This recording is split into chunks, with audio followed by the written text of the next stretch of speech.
રાજકોટ શહેરમાં આજે એક નાનકડા બાળકનો સંદેશ અનેક લોકોના હૃદય સુધી પહોંચ્યો હતો। ગૌમાતા પ્રત્યેની લાગણી, સેવા અને સંવેદનાનું અનોખું ઉદાહરણ બનેલા શૌર્ય કાકરિયાએ એવી વાત કહી કે હજાર દરેક વ્યક્તિ વિચારવા મજબૂર બની ગઈ।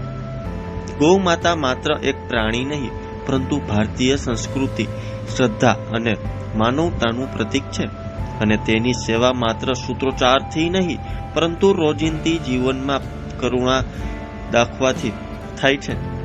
તેવા સંદેશ આજે સમગ્ર કાર્યક્રમ દરમિયાન કેન્દ્ર સ્થાને રહ્યો હતો।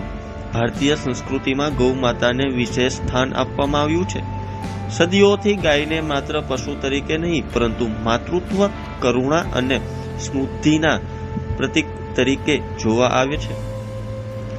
આજના આધુનિક સમયમાં જ્યારે માનવ જીવન ઝડપભર્યું બની ગયું છે, ત્યારે ઘણી વખત રસ્તા પર રખડતી અને ભૂખી ગૌ માતાની સ્થિતિ લોકોની નજરમાંથી અજાણી રહી જાય છે। તો ત્યારે જુઓ અમારો ખાસ અહેવાલ। જય ગૌ માતા। આજે આપણે અહીં માત્ર શબ્દ રજૂ કરવા માટે નથી આવ્યા, પણ એક જવાબદારી સ્વીકારવા આવ્યા છીએ।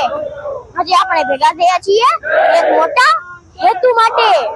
ગૌ માતાને રાષ્ટ્ર માતાનું સ્થાન મળે અને ગૌ હત્યા સંપૂર્ણ બંધ થાય। મિત્રો, પ્રશ્ન એ નથી કે સરકાર શું કરશે, પણ પ્રશ્ન તો એ છે કે આપણે શું કરશું।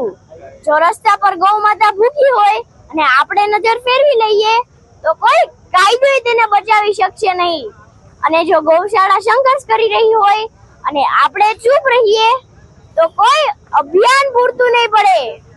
આજે આપણે અહીં માત્ર આવેદન પત્ર આપવા નથી આવ્યા, પણ આપણી અંદરની સંકલ્પ જાગૃત કરવા આવ્યા છીએ। તો ચાલો આપણે સૌ મળીને એ સંકલ્પને જાગૃત કરીએ કે દરરોજ નહીં તો ક્યારેક ગૌ સેવા તો જરૂર કરશું, અને જ્યાં જ્યાં જરૂર હોય ત્યાં સહયોગ આપશું, અને જ્યાં અન્યાય દેખાશે ત્યાં મૌન નહીં રહીએ। કારણ કે બદલાવ માત્ર કાયદાથી નથી આવતો, બદલાવ સંસ્કાર, સેવા અને સંકલ્પથી આવે છે।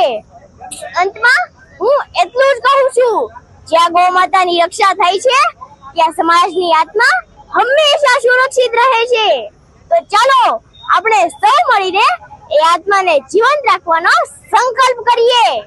જય ગૌ માતા, જય શ્રી રામ।